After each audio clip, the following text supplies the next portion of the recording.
I spent over 1 year and 1,600 days building up a cozy, Japanese-inspired base area in a bamboo jungle biome for my survival Let's Play series. In this series, we explored the 120 update for the first time and all the new blocks and resources that come with it. With bamboo being the newest wood type, I was very excited to use it for building up my base area. And since this world has come to a close, I figured that I could show you guys everything that I built up in my Japanese-inspired village. So starting at the beginning, this was my starter home that we built in the very first episode, and it was my first attempt at building a Japanese-inspired house, and I think it turned out pretty good. Going inside, to our right, we had our little kitchen smelting food storage area. Across from that, we had our little Japanese-inspired dining area where you can kind of sit on the beds, and it's kind of one of those into the floor, low, kind of you're sitting on couches and pillows type of a vibe. Then in the back, we had our bedroom area, and across from that is where we had our starter storage, which in a later episode we converted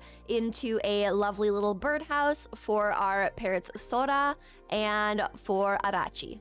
Then upstairs, we had made this second level, which in the first episode we left blank, but eventually we put an enchanting tower here, and we have a nice little balcony to look out over our area and imagine everything that we were going to build as the series progressed. In our episode 2, we made this beautiful Japanese-inspired animal barn, and if I go into free cam, we can get a better idea of what it looks like. I really liked how I used the little bamboo trap doors to kind of just create some texture and dimension to the roof. And on the inside, we just had all of our sheeps, our cows, we added some llamas in here, some of them we gave new little carpets to wear, and then upstairs we decorated a beautiful spot to just hang out, have some storage for everything, some extra seating, an extra place to sleep in case we need it, just extra storage all the way around, and some ladders leading down on the other side. Now, with the animal barn being made, we also had some cute little crop fields made. We made a little wheat field here, we made a little carrot field, and we also made a little potato field as well, so that we have all the different types of crops that we want to actually eat, not beetroot or anything like that. In our episode 3, from the beginning of the world, we had noticed there was a pond here, and we decided to do some terraforming to make it into a heart-shaped pond, and then we filled it with axolotls and decorated it all cute and cozy and magical. And we also started adding some torii gates around our area, so we made a torii gate here as kind of our entrance to our farms and crops area. And to the left of our starter house, we built up a torii gate on this side of the island, and we built one up on the other side of the island because we started placing down our very first starter nether portal before we made this build. In episode 4 is where we made our dojo moja casa house, which is where we moved our nether portal and gave it a beautiful place to live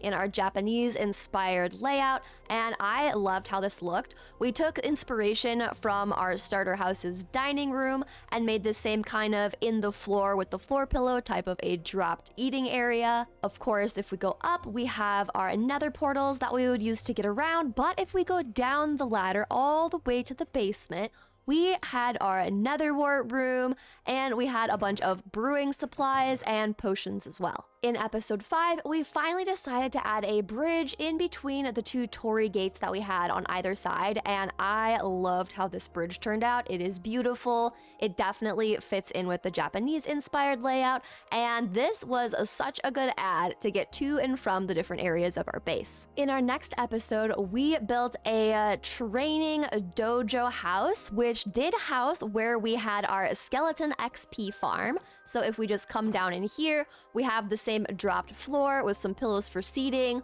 We decorated with bone blocks just to remind us that this is indeed where we get all of the skeleton related items.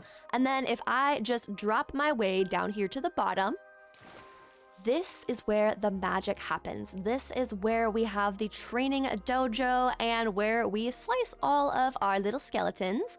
Now, I did make an area in the back where we could kind of hide away all of the other resources, and this was just more so for overflow purposes, which was super helpful. We also have different types of armor, so that since this is a training dojo house, you can choose your armor and then use that for your little dojo fight on this platform here. And then you can just go up the elevator all the way to the top, which is very, very long.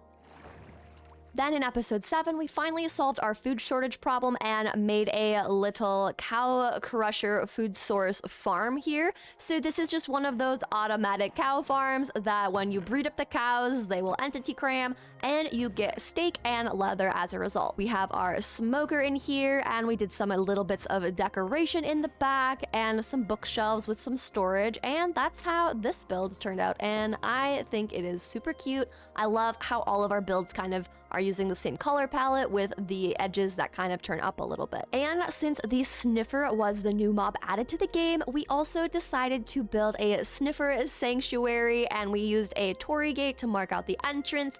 We've got one of the new little potsherds with the Sniffer on it, and then we have a cozy little path leading into our Sniffer cave, and then we had all of our friends hanging out in here, and they are just the cutest little things.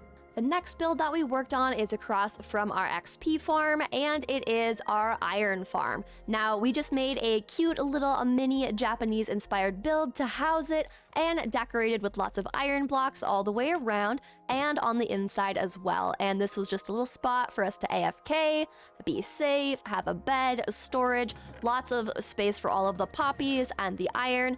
And then down here is where we have the actual farm and our villagers. So we've just got all of our iron in here. And then we have 3 villagers, and we had our mending friend in here, as well as our fortune 3 guy. And hiding in the back, we also had our unbreaking 3 friend. And in episode 9, we then built this cute little bee apiary and a bee farm that's automated, and I love this build so much. This is definitely one of my absolute favorite builds that I made in this series. We've got this little pond right here. We've got some seating underneath the cherry tree with all of the petals falling over the pond. And then on the inside is my absolute favorite. If I just take away my hotbar, look how beautiful this is. So cozy. We've got little swings we can be on by our bees. The little cherry blossoms and the spore blossoms are just adding so many particle effects. It is so cozy.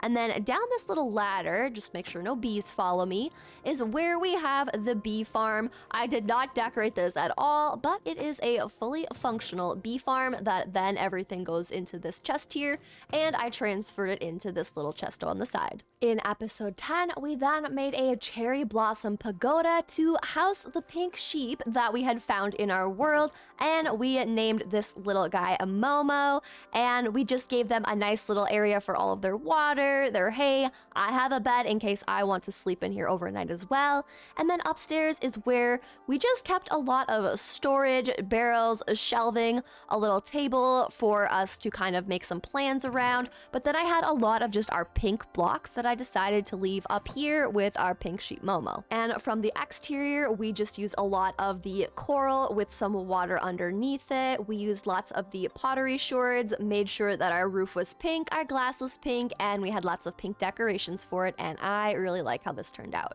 In our episode 11, we decided to make a bamboo farm since we use it for so much of our building in our Japanese-inspired world. So this is our little cute Japanese-inspired house for all of our bamboo. We obviously had to use bamboo shoots as our wall decorations.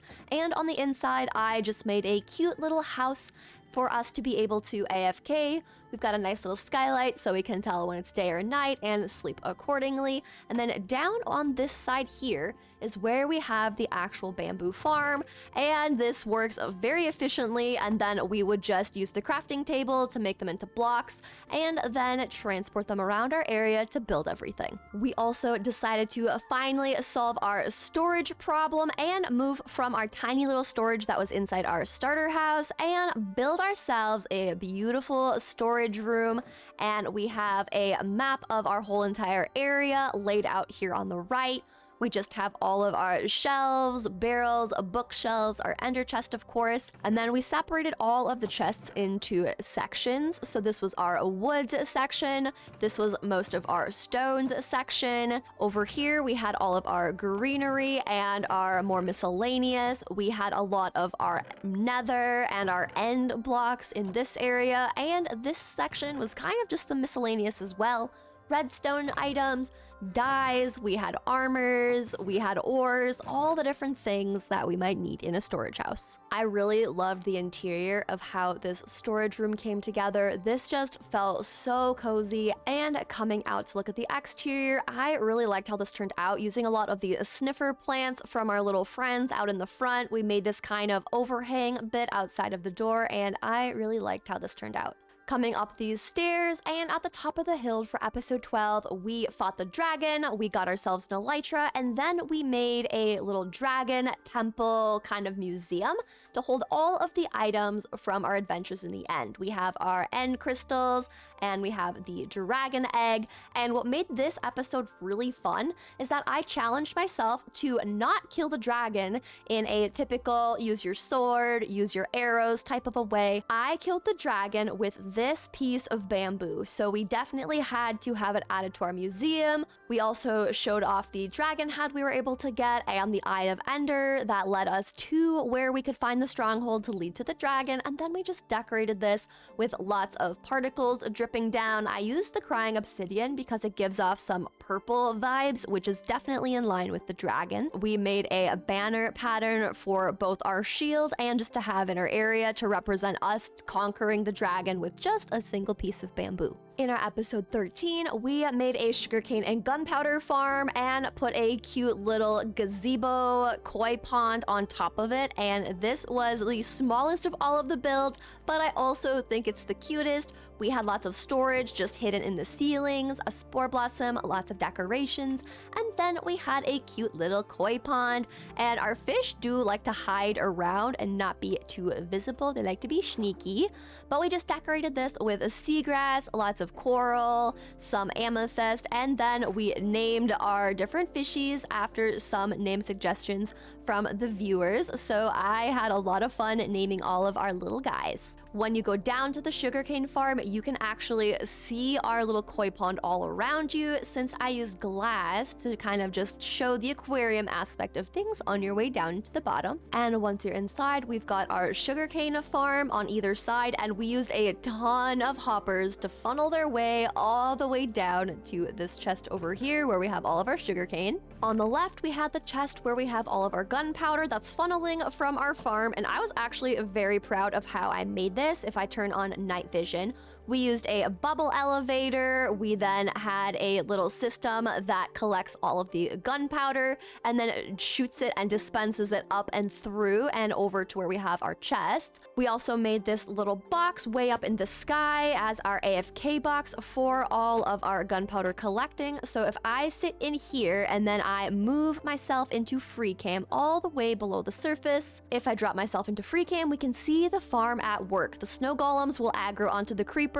and then the creepers end up aggroing onto the snow golems and then fall in the pit and become toasted gunpowder for us. And then when I'm ready to leave our little gunpowder farm, I can just drop down through this chute and gracefully glide down to our area. Now, episode 14 was the biggest grind that we had ever done, and that was collecting all 7 of the panda variants and creating a cozy little bamboo and panda sanctuary for all of our new little friends. I love how I decorated the outside of this with just the different variations of the clay pots and bamboo and the dark oak stairs and slabs. I loved the exterior of this so much. And on the interior, this is what we built for all of our panda variants. They've got a nice little pond, they've got some little rock structures to climb around on, but I was so proud of myself for going through the process of getting all of the pandas. And in my stats, animals bred, we have 1,200, and most of these were pandas, but ironically, the brown panda was the hardest one to find that I was trying to breed up, but we ended up finding Poe just by exploring in our world, and it felt so good to find this guy on a live stream because it was such a grind to get all these guys. But I am super proud that I did collect all of the panda variants, but I probably won't do that again. Now, episode 15 brings us into the end where I made my first ever Enderman XP farm with the new bamboo and cherry wood types, and I absolutely loved how this turned out. I had never built one of these before, but this was beautiful. It took a lot of time to get everything set up how it was supposed to be and how I wanted it to be. Then if we come down this little ladder, this is where we ended up putting our enchanting table, since the XP farm was right above us and we just had lots of our storage. We had our anvil, our grindstone, and we had everything we needed to enchant and collect XP levels. Episode 16, we transformed the entire end island, covering it with lots of water, sea pickles, coral blocks, lily pads, and a custom lotus flower for our return portal. This was one of those super grindy projects, but I'm in love with how this turned out, and even though it was taking me forever, I am very glad we decided to work on this project. Now, since I covered the entire end island in moss, I had needed a ton of moss, and so I hid a moss farm underneath this cozy little pond right here, and all we need to do to get down to our moss farm is go down this little glowberry vine. In episode 17 is when we removed all of the old storage we had in here and made our birds their cute little bird room with lots of bird nests, little perches, and even a little bird bath. We then transformed the entire stronghold room into a beautiful lotus flower aquarium, frog and axolotl pond, and I thought this turned out so good. This was another one of those grindy projects, but this is absolutely beautiful and definitely worth all of the time it took for it. In our next episode, we made this giant Japanese-inspired lighthouse to host where we would have our wool farm, since we wanted to go to an ancient city in this episode. If we go on inside, we can see that we have just tiers of sheep, 2 on each platform, all the way up to the top. And I did this by just hooking up tons of hoppers all the way up to the top. We then had chests on both sides to just have our excess wool be there as well. But this turned out so good, and in this episode, we did go to the ancient city since we had tons of wool for the adventures. With all of the wool from our lighthouse wool farm, I then had some of these villagers become shepherds so that we could trade the white wool with them, and it worked really well. We then had a little dockside beach area. I used invisible item frames with some nautilus shells, and I think that little detail works super well for a beachside area. We then used lots of little barrels and chests, leaves, mangrove roots, lots of decorations scattered along the entire length of this area next to all of our boats where we can dock all of them. And this is what it looks like the full length of our dockside area, and I love all these decorations. We also had villagers that kind of wandered around, but eventually, you know, villagers being villagers, they end up getting stuck.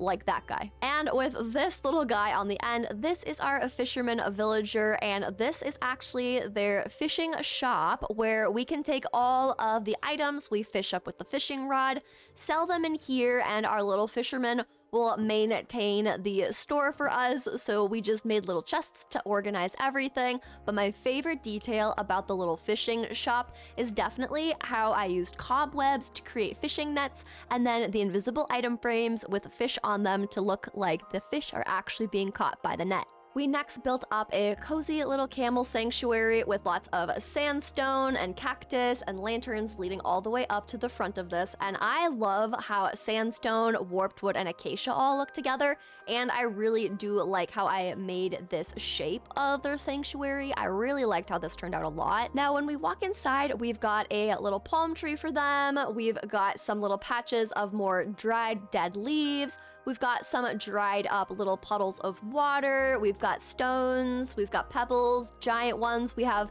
makeshift cactus. Now, ironically, even though camels eat cactus to breed, they cannot step on cactus or bump up against it, or else they take damage. So these were our fake cactus so that we could still have the vibes of the cactus, but they are going to be safe. But we just use lots of glowberries. We match the soul lanterns to the warped wood and the regular lanterns to the acacia wood, and I really like that detail.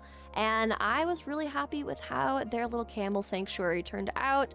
And this little entrance allows for me to leave, but the camels are too big to leave, so we can have a nice open concept camel sanctuary for them. The next thing we built up was a lovely little dark oak fishing dock on this side of things, back over by where we have our pink sheep pagoda, our little bee apiary. You just come down this path, and this is where we end up. And I really like how this turned out. Very simple, kind of the same kind of layout, just different colors from our other little fishing village docks. But then we just use lots of the same decorations to decorate this entire area. But if we go under this cherry tree, it actually leads to our sea pickle farm that we also made in this episode. And I really like how the mossy cobble and the bamboo kind of blend together with the moss. The kind of just greenish tones with the stone colors I think looks really good together. Now inside our sea pickle farm, I just used lots of flowers, bookshelves, lots of fish drying for some of the decorations. Upstairs, we've just got a tiny little place where I can set down my bed and sleep when needed, and just have some extra storage up here if I want to put stuff here. And down at the bottom is where we have the actual sea pickle farm. If I go into free cam, these dispensers bone meal these 4 sea pickles, and then it transfers the sea pickles onto the block below this hopper, which then this observer recognizes things get stuck on here, and then this sticky piston will move the little piece of coral block underneath the hopper and kind of just shake all of the sea pickles free, and then they go in this chest here. I had never built a sea pickle farm or made a build for it, but I really liked how this turned out. Making a sea pickle farm seems rather odd, but the plan for the sea pickles was to be able to then also decorate all of our waterways around our base area, and I think this turned out absolutely amazing. It changed so much of what our waterways looked like. I replaced everything with mud. We put all of our sea pickles to light things up. We've got lots of coral, amethyst, and our little fishies going around. And we do have a few axolotls who do wreak their havoc on the fish that happen to spawn in here. And past our panda sanctuary and our camel sanctuary, our very last build of this series was our frog sanctuary. And my favorite thing is definitely the little kawaii pink cheeks. I also like the little pink tongue that's leading into the frog sanctuary. But if we go on the inside, we have a cozy little spot for all of our frogs. They have a little pond to swim in, stones and pebbles along the edges, some little mushrooms, and lots of lush green and pink vibes for everything. And we do have a few different frogs named different things, and I think it's super fun to have all of these frogs named different things. I thought it was great. The last thing we did was add a beacon and decorate it with lots of different green and lime stained glass and different end rods, and make a beautiful spot to have our beacon be right in the center of our axolotl pond, which I think is the perfect place to put it, since this is basically the center of our entire area, and having it be in front of our starter house was the perfect place to put it. I had so much fun building in this world and experimenting with the new bamboo wood type and all the things that came with this update. If you've already watched this series, thank you so much for watching it. And if this is your first time seeing this world, I do have every episode in a playlist on my channel, or I have it split into 2 movie-length videos as well. Thank you so much for coming on this tour, and I hope you enjoyed this video and world tour of our 120 series where we survived over 1,600 days. And make sure to leave a like, subscribe if you haven't already, and I will see you in the next video. Bye!